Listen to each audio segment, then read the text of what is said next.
प्रभुसत्ता। प्रभुसत्ता, अगर प्रभुसत्ता के विकास क्रम की बात करें तो जो प्राचीन काल था, प्राचीन युग में प्रभुसत्ता, प्राचीन युग में अरस्तु ने, प्राचीन युग में अरस्तु ने अपनी पुस्तक पॉलिटिक्स में बताया कि जो राज्य है उसमें सर्वोच्च सत्ता होती है। क्या होती है? राज्य में सर्वोच्च सत्ता होती है। अरस्तु ने अपनी पुस्तक पॉलिटिक्स में बताया कि क्या बताया कि राज्य में क्या होती है? सर्वोच्च सत्ता। प्रभुसत्ता का विकास क्रम प्राचीन युग में प्रभुसत्ता के बारे में अरस्तु ने बताया है कि अपनी पुस्तक पॉलिटिक्स में बताया कि राज्य में क्या होती है? राज्य में सर्वोच्च सत्ता होती है। उसके बाद में आया मध्य युग। कौन सा आया? मध्य युग में प्रभुसत्ता, मध्य युग आया।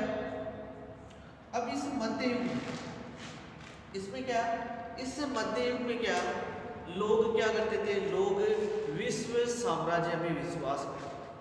किसमें विश्वास करते थे लोग? विश्व साम्राज्य।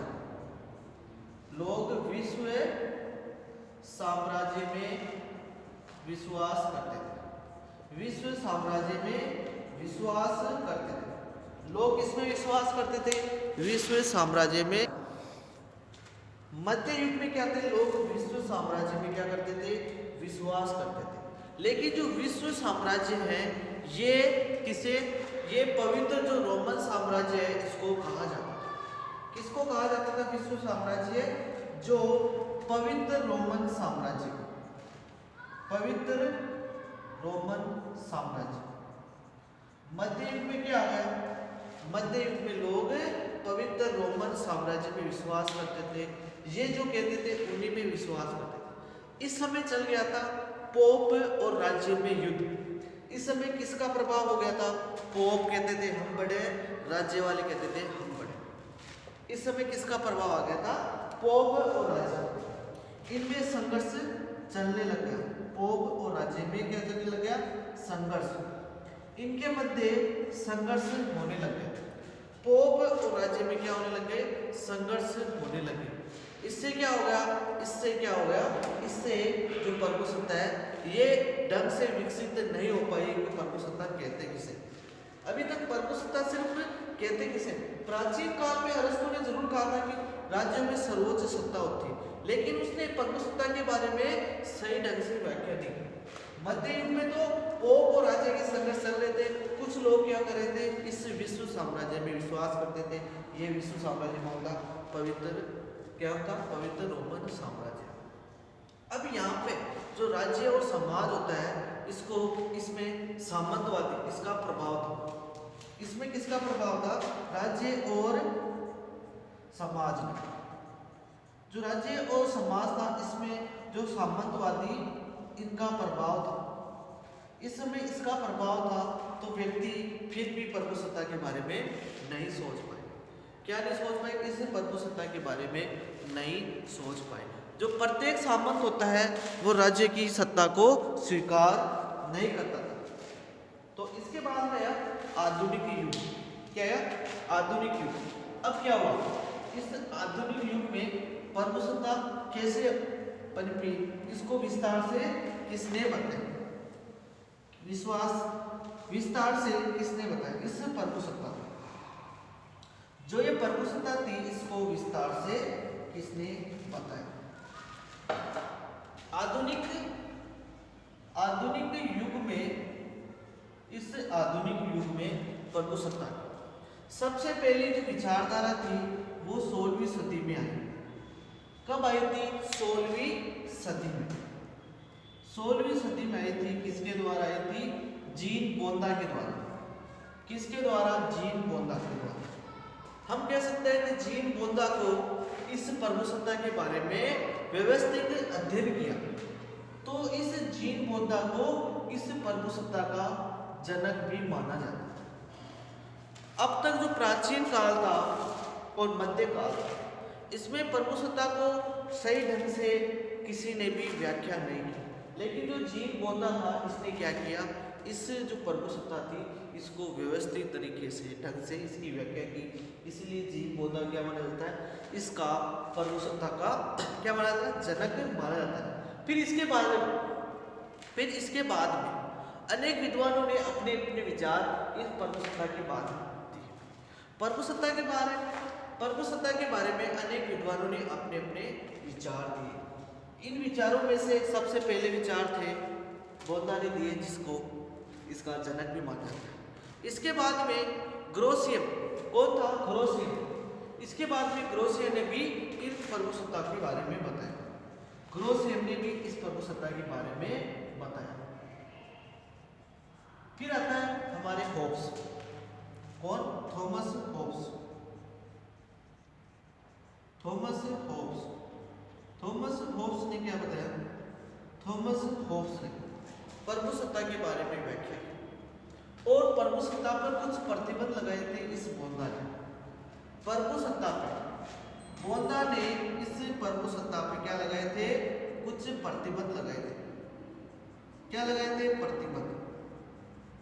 इस बोधा ने क्या लगाए थे, इस प्रभुसत्ता पे कुछ प्रतिबंध लगाए थे, जैसे रीति रिवाज, संवैधानिक, इस प्रकार के कुछ प्रतिबंध लगाए थे कि इस पे कुछ प्रतिबंध होने चाहिए। लेकिन ये होब्स ने प्रभुसत्ता के बारे में विचार देता है और ये जो प्रभुसत्ता पे बोधा ने जो प्रतिबंध लगाए थे उनको हटा देता है। क्या कर देता है, जो बोधा ने प्रभुसत्ता पे जो प्रतिबंध लगाए थे, कुछ रोक लगाई थी, उनको थॉमस होब्स ने क्या कर दिया, इसको हटा दिया। अब इन प्रतिबंधों को हटा दिया, समाप्त कर दिया। इसके बाद लोग आता है और लोग ने क्या करता है, प्रभुसत्ता पर विचार देता है और इसको बताता है कानूनी प्रभुसत्ता। क्या नाम देता है, कानूनी प्रभुसत्ता। फिर आता है रूसो ने नाम दिया इसको लोकप्रिय प्रभुसत्ता। इस प्रकार इसका वर्तमान समय में प्रभुसत्ता का महत्व बढ़ गया। तो अब तक आपको समझ में नहीं आएगा ये प्रभुसत्ता होती क्या है, ये प्रभुसत्ता होती क्या है। एक बार इसकी प्रभुसत्ता के विकास के बारे में अगर जानकारी प्राप्त कर लेंगे तो आपको थोड़ा थोड़ा भी समझ में आएगा, फिर भी सिर्फ थोड़ा थोड़ा समझ में आएगा, हाँ प्रभुसत्ता ये होती है। प्रभुसत्ता एक बार समझ में आ गई तो आ गई, फिर तो उसको लेके बैठे रहो, किताबों में ढूंढते रहो, ये समझ में कैसे है प्रभुसत्ता है क्या, इसको कैसे समझे। प्रभुसत्ता की अगर विशेषता की बात करें, प्रभुसत्ता की विशेषता की बात करें, किसकी, प्रभुसत्ता की।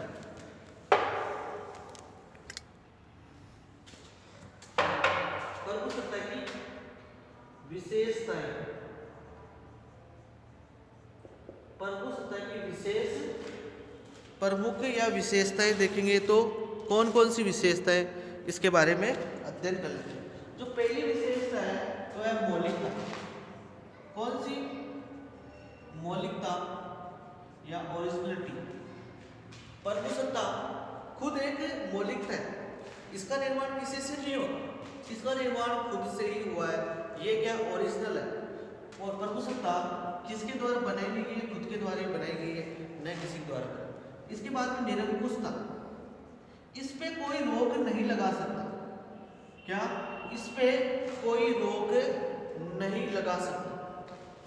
इसके बाद में सर्वव्यापकता, ये सबसे बड़ी है, ये बाकी जितनी भी है उनसे ये बड़ी है, सर्वव्यापकता।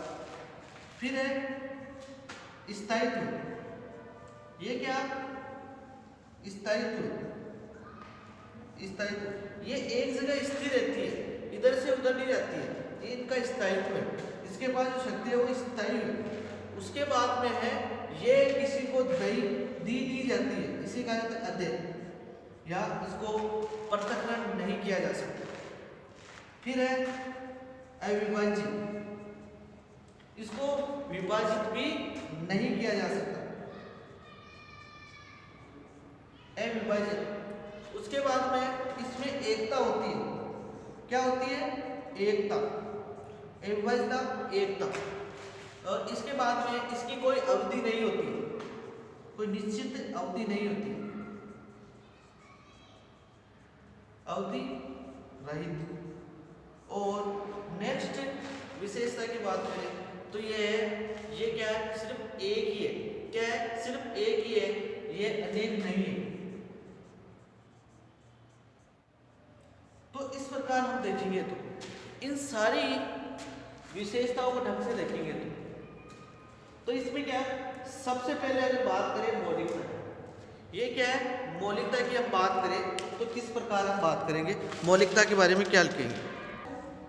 इस मौलिकता में क्या होता है? इसका जन्म किसी के द्वारा नहीं है, न इसको किसी ने बनाया है। इसका न जन्म हुआ है, न इसको किसी के द्वारा बनाया गया है। तो क्या कह सकते हैं? मौलिकता एक बहुत बड़ी है, ये इसका जन्म खुद से ही हुआ है, इसको किसी ने बनाया नहीं है। तो इस हिसाब से हम देखें तो जो मौलिकता है वो इसका सर्वप्रमुख विशेषताएं हैं। इसमें यह होता है कि जो मौलिकता है ये इसका आधार ही खुद की स्थिति है।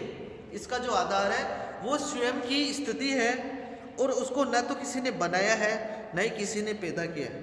जी ये राज्य में क्या है? सर्वोच्च है और ये जन्मजात होती है। अगर ये मान लिया जाए इसको प्रभु सत्ता को किसी ने दिया है तो क्या होगा? अगर ये मान लिया जाए प्रभु सत्ता किसी ने दिया है तो इसको ऐसी परिस्थितियाँ देने वाला उच्च शक्ति वाला हो जाएगा। अगर इसको किसी ने दिया है तो क्या हो जाएगा? ऐसी परिस्थितियाँ देने वाला कोई और हो जाएगा, ज़्यादा शक्तिशाली हो जाएगा। तो हम मान सकते हैं कि न इसको तो इसका आधार खुद स्वयं की स्थिति है, न इसने किसी से लिया है, न इसका जन्म हुआ है। तो इस हिसाब से ये सर्वोच्च है। क्या है? सर्वोच्च है।